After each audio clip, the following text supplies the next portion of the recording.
시간에는 다시 복음 앞에라는 제목으로 말씀을 함께 나누도록 하겠습니다. 제가 작년 이맘때쯤에 제주도의 성지 순례를 갔습니다. 우리 성도님들과 같이 함께 갔는데 참으로 뜻깊은 시간이었습니다.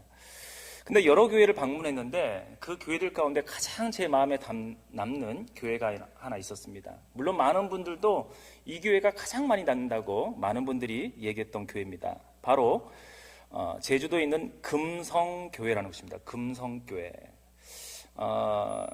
허름한 거의 건물이 있는데 그곳은 금성교회가 초기에 세워진 건물이고요. 지금은 거의 이렇게 사용하지 않습니다. 잠겨져 있고요. 이 안에 들어가 보니까 거의 이렇게 무너져 내리는 형국을 볼 수 있었습니다. 오른쪽에 현재 있는 교회입니다. 제주도에 가시면은 이제 서쪽으로 가보면 애월이라는 곳입니다. 애월 유명한 곳이거든요. 거기에 곽지 해수욕장 이렇게 유명한 곳입니다. 그곳에 가면은 바로 이 금성교회가 떡하니 이렇게 세워져 있는 것을 보게 됩니다. 이 교회가 어떻게 세워졌는가 봤더니 너무나도 귀한 교회예요. 뭐냐면 이 교회는 한 마을에 부잣집 아들이 있었는데 조봉호라는 분이 있었습니다. 조봉호. 이 아버님께서 이 아들을 공부를 하고 싶었어요. 공부를 시키고 싶었었는데 이제 저 육지로 보내야 되겠죠. 육지로 보내는데 그 당시에 기독교가 번성하면서 학교를 세운다는 소문을 듣면서 막대한 돈을 투자해서 육지로 공부로 유학을 보내게 됩니다. 근데 이 조봉호라는 청년이 어디서 공부를 했냐? 평양에서 공부를 했어요. 평양. 그 공부한 시기가 언제냐? 1907년도였습니다. 1907년도. 아시겠지만 평양 대부운동이 현장에서 뜨겁게 이루어진 현장 속에 그가 학생으로 있었고 교회에 나가게 돼서 복음을 듣고 결단하는 역사가 나타나게 된 것입니다. 그러면서 이 청년이 공부했던 것을 딱 멈추고 결단하게 됩니다. 이 귀한 복음, 생명의 복음을 내 고향에도 돌아가서 복음을 전하며 교회가 세워져야만 된다라고 결단하게 된 것이죠. 그래서 그는 공부했던 것을 다 내려놓은 채 제주도 고향으로 돌아가게 됩니다. 그리고 그곳에 가까이 있는 가족들에게 먼저 복음을 전합니다. 그리고 마을 사람들에게 복음을 전하면서 드디어 몇몇 사람들이 모여서 제주도 최초의 예배가 시작되게 됩니다. 그렇게 예배가 시작되고 교회가 세워졌으니 바로 그것이 금성마을에 있는 금성교회인 것입니다. 여러분, 이건 놀라운 것은 평신도 분들이 복음의 뜨거운 열정으로 함께 모여서 교회가 최초로 제주도에 세워졌다는 것입니다. 1년이 지난 이후에 1908년도에 이기풍 목사님, 이기풍 최초의 선교사님이죠. 내륙이 아니라 외지로 선교사를 파송하기로 결단하게 되는데 그 최초의 선교사님이자 이기풍 선교사님이 이곳에 오셔서 1908년도에 최초로 예배를 드리면서 이제 목회자와 함께 더불어서 예배를 드리게 된 것입니다. 1년 전에 성도님들의 복음의 뜨거운 마음과 열정으로 교회를 세우게 되었다는 것입니다. 여러분, 우리 초대교회 역사도 마찬가지입니다. 바로 초대교회 중심의 어떤 역할을 했던 로마 교회가 있었습니다. 로마 교회. 이 로마 교회가 어떻게 세워졌나 봤더니 이 교회는 굵직한 영적 지도자나 사도들이 세운 교회가 아니었습니다. 복음을 들은 사람들이 각각으로 흩어져서 자연스럽게 복음을 들었던 사람들이 모여서 교회가 세워진 것이 바로 로마 교회라는 것입니다. 한번 PPT 한 장 보시겠습니까? 네. 이것은 무슨 그림이냐면 예수님이 돌아가시고 나서 부활하신 이후에 정확하게 50일이 지난 오순절날이 되자 어떤 일이 벌어집니까? 예수님을 따랐던 제자들이 기도하다가 120명 정도가 뜨거운 성령의 은혜의 체험을 경험합니다. 그리고 어떻게 해요? 각 나라 말들로 복음을 선포하기 시작해요. 근데 각 나라 언어로 보니까 어떤 나라만 했더니 애굽, 유대, 리비아, 그레데 여기 있는 각각의 나라인데 그 중에 로마에서 온 사람들이 있었고 그들에게 로마의 언어로 복음을 전하는 일들이 그 안에 있었다라는 것입니다.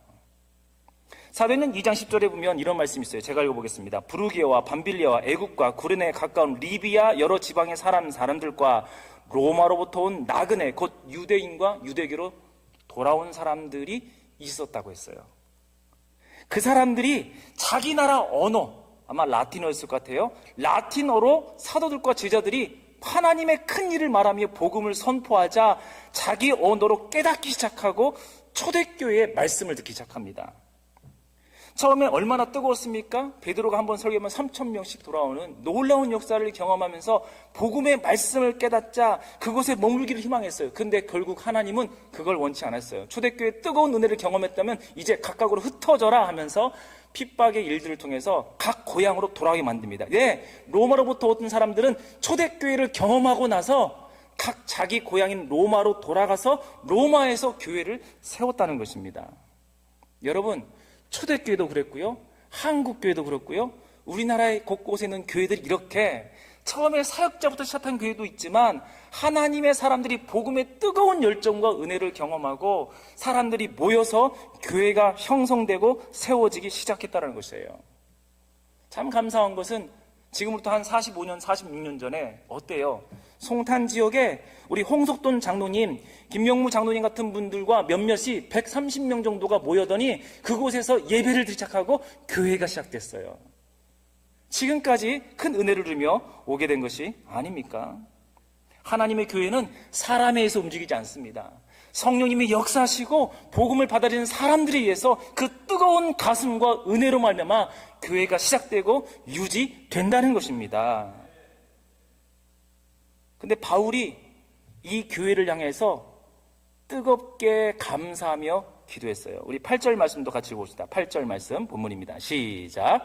먼저 내가 예수 그리스도로 말미암아 너희 모든 사람에 관하여 내 하나님께 감사함은 너희 믿음이 온 세상에 전파됨이로다. 네, 이렇게 전파됐다는 거예요. 설교를 하다 보니까 사진 하나 놓쳐서 그 다음 장도 부탁합니다. 우리 남부전원교회가 아주 초기는 아닌데 거의 초기에 몇 년 지나지 않아서 사진들이다가 너무나도 귀해요. 근데 여러분, 사도 바울이 이 귀한 교회를 보면서 쉬지 않고 기도했다는 말씀이 있어요. 그 다음 절 9절 말씀을 같이 보겠습니다. 9절 10절 같이 읽겠습니다. 시작.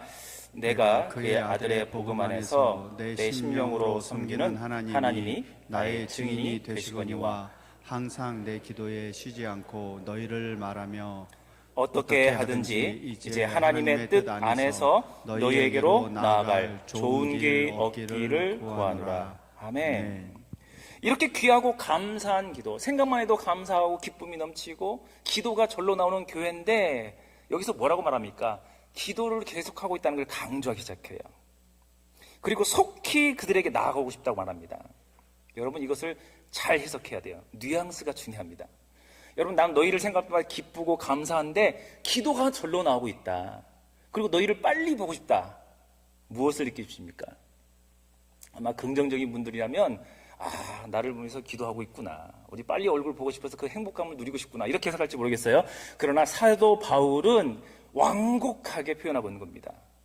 여러분, 기도가 언제 많이 나옵니까? 언제 기도가 많이 나와요? 네. 작정 기도 언제 하십니까? 문제가 많을 때. 가만히 냅둬도 잘하면 될 텐데 사도 바울이 빨리 가고 싶대요. 빨리 만나고 싶대요. 왜요? 뭔가 할 말이 있는 거예요. 귀한 교회로 자발적으로 서서 아름답게 성장하고 덕을 세우는 모습이 있지만 한편 아쉬운 모습이 있고 연약한 모습이 있기 때문에 그들을 세워주고 싶은 마음들이 사도 바울 안에 있었습니다. 그래서 9절과 10절 안에 내가 너희를 위해서 쉬지 않고 기도하고 있으며 너희에게 나아갈 좋은 길 얻기를 원한다라고 말씀하고 있다는 것입니다.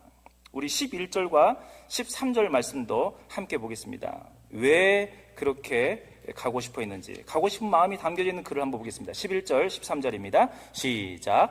내가 너희 보기를 간절히 원하는 것은 어떤 신령한 은사를 너희에게 나누어 주어 너희를 견고하게 하려 함이니, 형제들아, 내가 여러 번 너희에게 가고자 한 것을 너희가 모르기를 원하지 아니하노니, 이는 너희 중에서도 다른 이방인 중에서와 같이 열매를 맺게 하려 함이로되 지금까지 길이 막혔도다. 아멘. 계속해서 나가려고 했는데 길이 막혔대요. 왜 이렇게 사도 바울은 가려고 했을까요? 왜 굳이 이렇게 간절하게 기도하고 여러 번 반복되는 실패 속에서도 가려고 애를 썼을까요? 그건 바로 이 아름다운 로마 교회, 특히 로마 제국시대 아닙니까? 그 중심가 있는 귀한 교회인데 이 교회 안에 다툼이 있었어요. 다툼이. 이 교회는 성장하는데 참 귀한데 꼭 어느 순간이 되면 다툼이 찾아옵니다. 다툼. 어떤 갈등과 다툼이 있었어요. 그건 다름 아니라 유대인과 헬라인들, 유대인과 이방인들 사이에서 뭔가 갈등 문제가 있었다는 것입니다. 이 배경이 되는 이유, 역사적 배경이 있는데요. 그건 우리가 이 서기가 처음 시작될 때 49년경입니다. 49년경으로 지금 보는데요. 클라우디우스라는 황제가 다스릴 때였습니다. 그때에 유대인들 사이에서 다툼이 많았어요. 두 가지 역사적인 해석이 가능합니다. 그리스도교로 인해서 다툼이 있었다라는 것도 있고요. 또는 유대인들과 그리스, 헬라 사람들 사이에 다툼이 있었다는 거예요. 뭐냐면 유대인들이 잘하는 게 뭐예요? 지금도 잘하는 게 장사를 잘합니다. 무역을 잘해요. 전 세계 유대의 디아스포라가 흩어진 사람과 소통이 원활하게 되니까 무역업을 참 잘했어요. 환전 같은 거. 근데 그리스 사람들도 만만치 않았습니다. 제국은 로마였는데 헬라 문화권, 그리스 문화권이었어요. 왜요? 그리스 사람들의 문화가 너무나 탁월하니까. 이 그리스 사람들이 전 세계에 흩어져 있었거든요. 근데 이 유대인들과 그리스 사람들이 이 장사를 하다가 맞부딪히기 시작해요. 어디서요? 로마에서. 그러니까 너무 시끄러우니까 야 너희들 다 나가. 클라우디우스 황제가 로마에서 너 있지 마. 나가. 추방하게 된 거죠. 어쨌든 이 사람들이 나가게 됐는데 나가게 되니까 어떤 일이 발생합니까? 로마 교회는 초대 교회는 유대인들에 의해서 복음이 선포되고 유대인들이 회당이 있는 곳에 먼저 구약의 성경을 재해석하면서 그리스도 중심적으로 해석하면서 성경의 눈이 열리고 그리스도의 복음을 받아들이면서 교회가 세워졌습니다. 다시 말해 유대인 중심의 교회였고 유대인들이 교회 지도자로 서 있는 상태였습니다. 근데 클라우디우스 황제가 유대인들 다 나가 하니까 어떻게 됩니까? 교회는 덩그러니 남아있고 유대 교회의 지도자들과 성도들은 핵심 리더십들은 다 추방당하게 됐어요. 떠나고만 말았습니다. 결국 그렇게 떠났는데 남아있는 사람들은 이방인들밖에 없었던 것이죠. 그럼 어떻게 합니까? 그래서 어디서 보고 들은 건 있으니까 자기들끼리 성경책도 한번 읽어보고 예배 형태도 취해보는데 여전히 연약함이 있었어요. 근데 이 추방이 얼마 전까지 이루어졌냐면 5년 정도 이루어집니다. 왜냐하면 클라우디우스 황제가 5년 후에 죽고 네로 황제가 등극하는데 이전 황제가 추방 명령을 내린 것이 무효화된 것이죠. 그래서 5년 만에 유대인들이 자기 교회에 돌아오고 나니까 5년 동안 비있는 동안 무슨 일이 벌어졌어요? 네, 이방인들 성도들이 리더십으로 딱 하니 찾아오고 있는 거예요. 이방인들의 스타일에 맞는 예배 형태로 다 바꿔놨어요. 그리고 보니까 더 놀라운 것은 교회가 살할 줄 알았는데 이방인들이 복음을 듣고 수많은 사람들이 모여서 예배를 드리고 있는 것입니다. 여러분, 복음에는 힘이 있어서 사람의 능력과 모습이 없다 할지라도 하나님이 일하심으로 교회는 이끌어가신 줄 믿습니다. 로마 교회가 이방인들의 교회로 수많은 사람들이 몰려있는 거예요. 이방인들이 리더십으로 서 있는 거예요. 그런데 유대인들이 돌아가니까 어때요? 이 교회 개척 누가 했어? 우리가 한 거 아니야. 내가 그렇게 젊은 날 헌신해서 세운 교회 아니냐. 우리가 교회의 주인이 돼야지. 니들이 뭔데 그렇게 되고 있냐. 하나님의 율법이 어디 나왔어? 구약 성경에 나왔고 예수님이 어느 혈통이야? 유대인 아니냐. 이걸 주장하기 시작했다는 거예요. 그러면서 옛 과거의 유대인들과 이방인들의 교회 지도자들끼리 다툼이 이루어지기 시작했어요. 파가 날라지기 시작하는 거예요. 새로운 리더십을 인정하기 시작하고 아니다, 과거로 돌아가야 된다. 부딪힘이 있었다는 것입니다. 여러분, 근데 이 49년경이라고 하는데요, 이 시기는 교회사에서 매우 중요한 전환점이 되는 시기입니다. 한번 다음 표를 보여주시겠습니까? 여러분, 신약 성경을 읽다 보면 중요하게 역사적으로 알아야 될 몇몇 사건들인데요.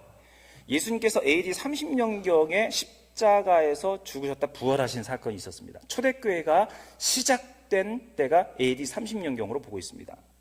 근데 AD 70년, 그러니까 40년이 되는 70년경쯤에 성전이 파괴되는 사건이 벌어집니다. 성경이 완전히 무너져 버리죠. 근데 이 40년 어간이죠. 엄밀히 말하면은 한 2, 3년 전부터 전쟁이 있었기 때문에 70년 조금 안 되는 60년 후반대입니다.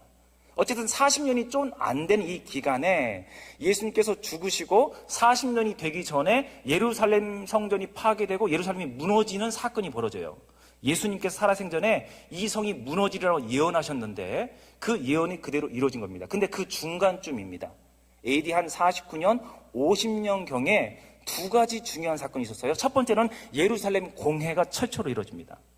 이건 뭐냐면 유대인들이 유대인들에게만 복음을 전했는데 예수 믿는 건 오케이. 근데 이방인들이 그 복음을 듣더니 자기들이 회개하기 시작하는 거예요. 그리고 자기들 그 사람들에게 안수해 줬더니 성령을 받고 방언하기 시작하는 거예요. 유대인뿐이라 이방인들도 하나님의 복을 받고 방언하고 성령 체험을 하네? 이걸 어떻게 해석해야 되지? 하고 있는데 그러면 그들을 교회로 받아들이기 시작했어요. 근데 문제는 뭐냐? 교회로 왔으면 율법 지켜라, 율법. 이게 너무 강렬했거든요.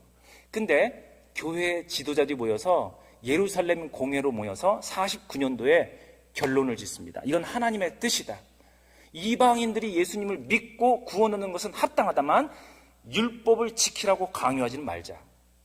이건 하나의 율법에 해당된다.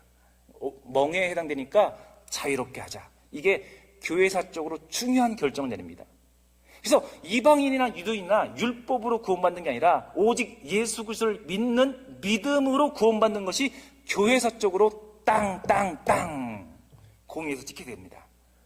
그러니까 앞에서 20년 동안은 유대인 중심의 교회였다면 이제는 앞으로 20년, 70년 되기 전까지 20년 동안은 유대인들에게 자유의 복음을 선포되는 시기가 바로 이 시기였다는 것입니다. 이때에 로마가 중심에 서 있는 거예요. 유대인이 먼저냐? 이방인인 헬라인이 먼저냐? 그래서 사도 바울이 이 사건을 볼 때에 어떻게 가르칩니까? 너희 제발 싸우지 마. 너희가 하나야. 뭐 이런 말씀을 가르친 게 아니었어요. 이들의 문제는, 이들의 다툼은 무엇이 문제냐? 신학의 문제구나, 신학. 신학의 문제? 뭐지? 이건 성경을 어떻게 해석하고 하나님이 우리 교회를 어떻게 운행하시는지 큰 안목을 보는 시야가 필요하지 그냥 사랑해라, 가르쳐야만 된다고 되는 것으로 여기지 않았다는 것입니다. 그래서 사도 바울은 로마서를 쓰기 위해서 펜을 들었어요. 그러면서 너희가 제발 싸우지 말라 이런 얘기 하지 않고요. 뭘 얘기해요? 복음에 대해서 길게 아주 자세하게 하나님의 위대한 복음을 선포하고 가르친 것이 로마서라는 것입니다. 사랑하는 성도 여러분, 교회가 왜 싸웁니까? 왜 다툽니까? 물론 어떤 사람은 욕심을 내는 경우 있어요. 근데 이 사람도 열심입니다. 이 사람도 순전한 마음으로 싸우고 있어요. 열심을 내고 있어요. 근데 왜 다툼이 일어나요? 교회를 잘 모르니까. 복음을 깊이 있게 이해 못하니까. 복음의 초보에 머무니까 서로 하나님을 위해서 열심을 낸다고 하는데 그게 부딪힘이 되고 싸움이 될 때가 있더라는 것입니다. 결국 교회는 어떻게 되나요? PPT 그 다음 장 부탁합니다. 히브리파 중심의 유대인 교회가 왕성했던 앞에 20년이 있었는데 49년 이후에 어떤 일이 벌어지면 그 다음 장 부탁합니다. AD 70년이 되기 전쯤에 대부분의 사도들이 다 죽거든요. 예수님의 제자들이 다 죽습니다. 순교를 당합니다. 그 사이에 무슨 일이 벌어집니까? 죽기 전에 이 사람들이 성경을 피게 되죠. 다시 말해 옛날엔 유대인 중심 구약 성경을 예수 그리스도의 관점으로 해석하는 중심으로 교회가 운영됐는데 이제는 이방인 중심의 교회 그리고 신약 성경이 어느 정도 완성되어가는 단계에 이르게 됐다는 거예요. 그러면서 그 다음 장 부탁합니다. 이방인 교회의 지도자들이 세워지고 열방을 위해서 나가는 교회로 전환점이 되는 시점에 이 로마 교회가 그 중심에 서 있었던 것입니다. 사랑하는 성도 여러분, 사도 바울은 그래서 이들에게 복음을 전하기를 원했습니다. 어떻게 복음을 전하기 원했습니까? 우리 14절, 15절 말씀 함께 있습니다. 시작. 헬라인이나 야만인이나 지혜 있는 자나 어리석은 자에게 다 내가 빛을 사다. 그러므로 나는 할 수 있는 대로 로마에 있는 너희에게도 복음 전하기를 원하노라. 아멘. 이미 너희가 복음을 알아서 복음의 뜨거운 열정으로 교회를 세우고 운영되었던 사람들이지만 나는 너에게 다시 복음을 전하기 원한다는 거예요. 다시. 더 깊이 있는 복음, 더 위대한 복음, 더 우주적인 그 복음에 대해서 사도 바울은 너무나도 간절하게 전하고 싶었어요. 그래야 이들이 하나님 나라를 온전하게 섬기며 싸우는 것이 아니라 같은 사명, 같은 비전을 붙들고 나아갈 수 있기 때문이었던 것입니다. 여러분, 복음하면 어떤 생각이 드나요? 복음. 아마 어떤 분들은 이럴 거예요. 복음? 에이, 다 알지, 복음. 수도 없이 어릴 때부터 들었어. 주일학교 때부터. 복음 모르는 사람 어디 있어? 내가 신앙 경력이 얼마나 되는데. 여러분, 근데 사도 바울은 그런 위대한 교회, 로마 교회 앞에 내가 다시 복음 전하기 위해서 가고 싶다.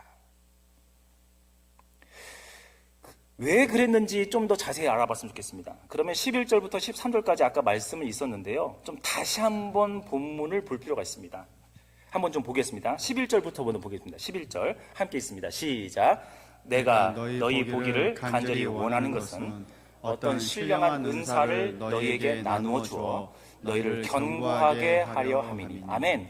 그들 안에는 신령한 은사가 무엇인지 잘 몰랐다는 거예요. 그래서 뭐라고요?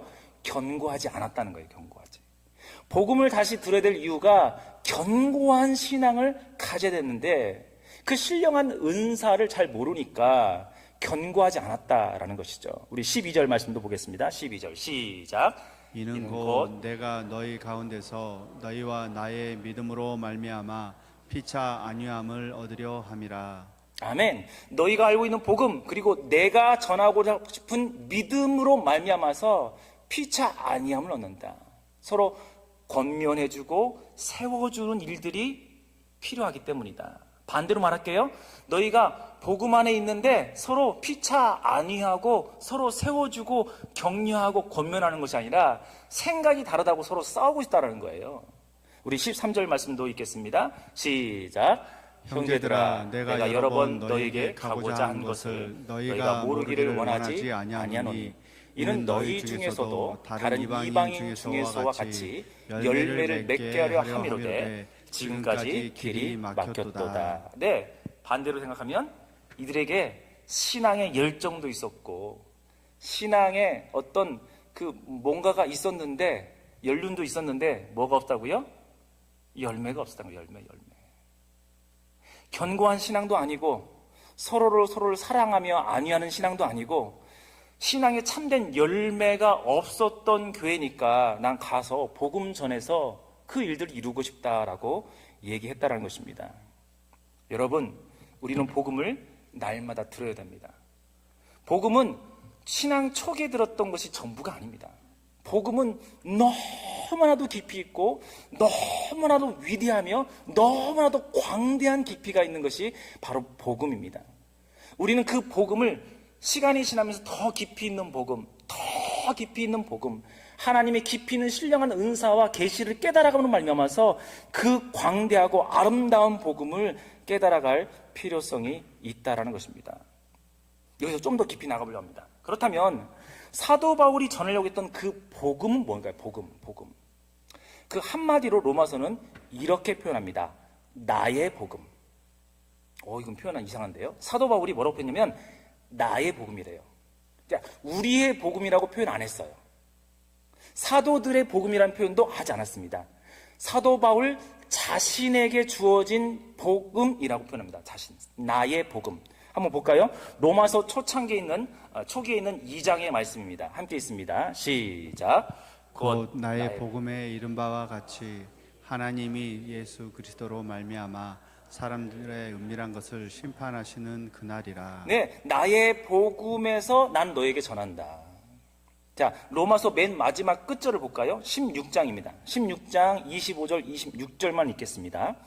27절까지 있는데 좀 길어지니까 26절, 25, 26절입니다. 시작. 나의 복음과 예수 그리스도를 전파함은 영세전부터 감춰졌다가 이제는 나타내신 바 되었으며 영원하신 하나님의 명을 따라 선자들의 글로 말미암아 모든 민족이 믿어 순종하게 하시려고 알게 하신 바 그 신비의 계시를 따라 된 것이니 이 복음으로 너희를 능히 견고하게 하실. 아멘. 이 말씀 잠깐 보겠습니다. 그 신비의 계시를 따라 주어진 나에게 주신 복음. 신령한 은사가 있다는 것입니다. 따로. 자, 이 복음 누구 복음이라고요? 사도 바울의 복음인데요. 너희를 능히 견고하게 하실 것이라는 것입니다. 사도 바울은 특별히 자신에게 주어진 하나님의 복음을 그들에게 전함으로 말미암아 새롭게 깨닫게 하셔서 복음의 깊이를 더하겠다는 거예요. 로마교회 성도들은 어떤 복음을 들었나요? 네, 초대교회 사도들의 복음을 들었어요. 베드로와 같은 사도들이 전한 복음을 듣고 뜨거운 은혜를 경험하고 성령 체험해서 고향으로 돌아가서 교회를 개척하고 세웠던 사람들입니다. 그런데 사도 바울에게 줬던 하나님의 복음까지는 듣지 못했던 거예요. 자, 오해는 마십시오.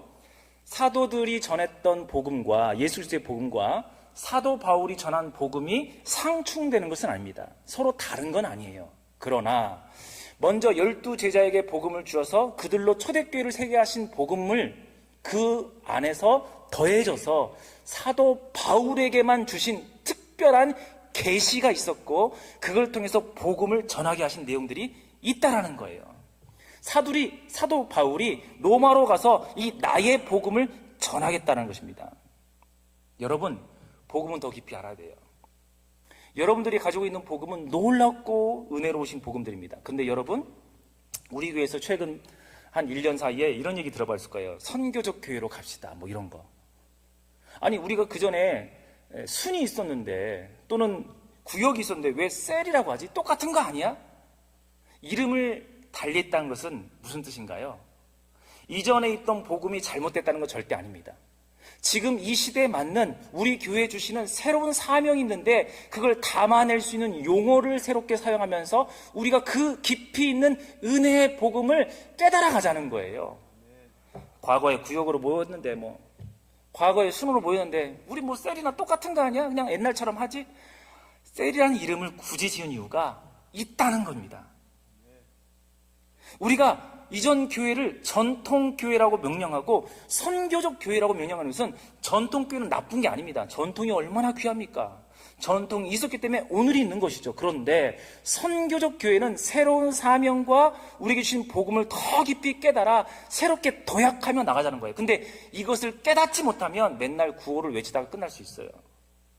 이 생각과 이 생각이 부딪혀서 우리 안에서도요, 우리 안에 복음의 열정을 가질수록 부딪힐 수 있어요. 아니, 옛날에 이렇게 했는데 왜 안 해? 과거가 잘못됐다는 게 아닙니다. 지금 이 시대에 맞는 또 우리에게 주신 사명을 담아낸 용어를 통해서 새롭게 어떤 일들을 추진하고 진행하자는 거예요. 이건 복음을 더 깊이 알아갈 때에 우리 안에 견고함이 있고 더 큰 열매가 맺어가며 하나님의 영광이 드러날 줄로 믿습니다. 골로새서 1장 6절 말씀은 그러므로 이렇게 우리에게 얘기합니다. 우리 함께 읽겠습니다. 시작. 이 복음이 이미 너희에게 이름에 너희가 듣고 참으로 하나님의 은혜를 깨달은 날부터 너희 중에서와 같이 또한 온 천하에서도 열매를 맺어 자라는도다. 네, 하나님의 은혜를 깨달아 갈수록 더 깊은 은혜 속에 열매를 맺어간다는 열매를. 로마 교회를 향해서 사도 바울은 이랬을 거예요. 너에게 주신 놀라운 은혜의 복음과 그 시작이 있다면 더 큰 복음의 은혜를 통해서 천하 가운데 열매 맺기를 희망한다. 여러분, 깨달아야 될 복음이 있다는 것입니다. 더 깊이 있는 복음을 알아야만이 우리가 성장하고 변화되며 새로운 사명을 감당할 수 있다는 거예요. 그래서 사도 바울은 에베소 교회를 향해서 또한 이렇게 말씀합니다. 에베소 3장 18절 19절의 말씀인데요, 같이 읽어보겠습니다. 시작. 능히 모든 성도와 함께 지식에 넘치는 그리스도의 사랑을 알고 그 너비와 길이와 높이와 깊이가 어떠함을 깨달아 하나님의 모든 충만하신 것으로 너희에게 충만하게 하시기를 구하노라. 아멘. 사랑하는 성도 여러분, 우리가 왜 다시 말씀 묵상을 강조하고 해야 됩니까? 이전에 큐티 다 해봤는데요. 이전에 다 해봤던 신앙입니다. 중요한 건 지금 지속하고 있습니까? 잘 안 돼요. 새롭게 하자는 것입니다. 왜 우리가 1대1 합니까? 1대1, 내용 보니까 쉬운 거네, 나 옛날에 다 공부했던 거야. 이거보다 더 깊이 성경 공부하신 분도 많을 거예요. 그러나 왜 우리가 다시 한번 1대1 복음 전도에 이 책자를 붙드는 거예요? 왜 너도 공부하고 나도 공부하고 사실 새롭게 하는 겁니까? 이 복음 안에서 새롭게 이 복음의 말씀을 깨닫자는 거예요. 기존 성도님이 있는데 새 가족이 굳이 아니더라도 왜 다시 한번 복음을 가르치고 권면하고 서로 세우는 일들을 해요? 복음의 깊이 있는 가운데 나아가자는 것이죠. 우리가 왜 셀로 모임입니까? 이전에 모임도 다 많았는데 소그룹인데요, 그냥 소그룹이 아닙니다. 셀은 하나의 교회예요. 교회 안에 작은 교회들이 모여져서 함께 전도하고 사명을 감당하며 양육하며 세워가는 거예요. 그저 교회의 한 분류로 소규모로 나눠서 교제 열심히 하라고 주어진 게 아니에요. 교제도 강조가 되겠지만 더 큰 사명이 있는 거예요. 셀은 하나의 작은 교회로서 함께 성장하며 그 안에서 말씀으로 1대1로 양육하고 가르쳐서 하나의 작은 교회가 새롭게 일어나는 것을 셀로 담아내고 있다라는 것입니다. 복음은 우리의 생각을 바꿉니다. 우리의 관계를 회복시키고 새롭게 나갑니다. 공동체가 하나 나가며 새로운 사명과 비전을 붙들고 나아가도록 이끌어 내신다는 것입니다. 이 놀라운 은혜가 우리 셀 안에, 우리 관계 안에, 우리 교회 안에 있기를 간절히 바랍니다. 우리 금성교회 얘기를 했는데요. 이 교회가 특별히 남는 이유는 처음 이 교회가 시작된 이유도 있겠지만 이곳에 이 120년이라는 역사를 가진 교회거든요. 근데 이 교회 안에 정말 존귀한 한 성도님이 계셨습니다. 바로 그분이 누구냐면 강금순 권사님입니다. 강금순 할머니. 반주를 해달라고 부탁했거든요. 할머니 얘기하면 반주해주세요 그랬는데, 강금순이라는 권사님이 계셨습니다. 이분은 학교 전혀 안 나왔습니다. 까막눈이었어요. 몰랐어요, 아무것도. 집은 어떤 집이냐? 철저하게 유교 문화와 토속 신앙에 뿌리 깊은 가정이었습니다. 아버지가 얼마나 센지요, 교회 가는 건 이방신 섬긴다고요 엄청 두들겨 맞았습니다. 이 소녀 시절에 이 권사님께서 주일만 되면 교회를 가니까 일하라고, 교회 못 가게 하려고 엄청나게 일을 많이 준 거예요. 야, 여기서부터 여기가 밭까지 다 다듬어, 네가 콩 다 베고 고추 다 따, 일을 엄청나게 시킨 겁니다. 근데 이 소년이었던 이 강금사는 이 소년은 예배가 너무너무 가고 싶었어요. 집에서도 멀었는데 그 일을 새벽부터 해가지고 일을 싹 끝내고 아버지 몰래 밭에서 일하는 척하면서 교회를 오곤 했습니다. 근데 여러분, 그 예배드림이 참 행복했던 이 소녀는 어려운 시기를 맞이합니다. 어떤 시기요? 우리가 알고 있듯이 일제강점기를 지나가고 6.25를 경험하게 됩니다. 6.25가 끝나고 이제 좀 뭔가 교회에 모여서 예배할 만했는데 뭐가 일어나요? 제주도에 가면 유명한 흔적들이 남아있습니다. 4.3 사건이라고 합니다. 4.3 사건. 엄청난 그리스도인뿐만 수많은 사람들이 죽어간 사건이었습니다. 이 6.25와 4.3 사건이 지나가면서 이 소녀가 예배를 드리고 싶은데 예배가 세워지지 않았었어요. 최초에 세워진 제주도의 교회인데요, 예배가 중단될 위기에 오랫동안 흘러가게 됩니다. 몇십 년 동안 흘러갔습니다. 근데 그거 아세요? 그 몇십 년 동안 한 사람이 그 예배자를 지켰습니다. 이 까막눈이었던 강금수라는 이 소녀가 그 예배 자리를 부모님의 반대와 폐포스 끝까지 지켜냅니다. 그리고 결혼해서도 지켜내게 됩니다. 혼자서 예배하게 됐어요. 전쟁통에도 혼자 예배를 끝까지 주일날 지켰고요. 4.3 사건의 그 수많은 피몰아치는 피눈물 나는 사건 속에서도 그녀는 예배당을 지켰던 거예요. 오랜 시간의 예배를 지키면서 간절히 기도했어요. 하나님, 저 하나님의 말씀 알고 싶어요. 복음 듣고 싶어요. 우리 교회도 설교자분을 꼭 보내주십시오. 모든 풍파가 다 지난 후에, 시간이 한참 지난 다음에 소문이 나기 시작합니다. 그 금성교회라는 곳이 흔적도 없이 사라졌는데 한 소녀가 그 예배당을 지키고 있더라. 그래서 예배를 끝까지 지키고 있더라. 그래서 선교회에서 파송을 보냅니다. 한 여자 도노사님을 먼저 보냈어요. 전사님이 오시니까 설교가 살아나고 이제 말씀을 가르치는 일이 벌어집니다. 한 8명 정도가 최초에 시작하기 시작합니다. 그러면서 예배가 회복되기 시작하는 거예요. 시간이 한참 지나서 목회자가 오게 되는데요, 지금 현재도 목회하고 있는 그 분이 120년 역사의 유일한 당회장님이세요. 한참 뒤늦게나 그분이 오시게 됩니다. 그리고 말씀을 가르치죠. 근데 놀라운 것은요, 이 권사님이 목사님이 그랬대요. 이 목사님이 간증하는데 너무너무 감동이 돼요. 목사님, 저 하나님 말씀 알고 싶어요. 날마다 복음 듣고 싶어요. 복음 들려주십시오. 근데 한계가 있는 것 같아요. 저 까막눈인데 한글 배우고 싶습니다. 좀 알려주십시오. 이분이요, 나이 뒤늦게 한글을 공부하기 시작하는데요, 하나님이 따박따박 하면서 한글을 겨우 깨닫기 시작합니다. 그러면서 성경 보고 복음 듣는 마음에 너무 감동이 돼요. 그래서 이분이 그 다음부터 뭐 하는지 아세요? 암송하기 시작해요. 성경 암송을 하는데요, 성경을 외워지겠습니까? 할머니가 끝까지 암송하고 반복해서 암송하고 복음을 맨날 듣고 암송하고 외우는데 집중하기 시작합니다. 성경이, 교회가 성장하기 시작하고요, 성도들이 많은데요, 젊은 사람도 많이 왔는데요, 1년에 한 번씩 꼭 교회가 하는 행사가 있는데 성경 암송대회가 있었어요. 거기에 1등은 항상 누구였을까요? 우리 강금순 권사님이셨어요. 연세가 많이 들고 나이 지긋이 들었음에도 불구하고도 그분이 항상 암송대에서 1등을 먹었어요. 날마다 복음을 읽고 묵상하고 암송하고 듣는 것이 너무나도 행복했던 이 권사님. 이분은 얼마 전에 생을 마감하고 소천하셨습니다. 그렇게 금성교회는 세워졌고 수많은 사람들이 예배가 없었지만 이어져 왔고 복음이 없는 그 땅에 복음을 지금도 뿌리는 교회로 남아있게 된 것이죠.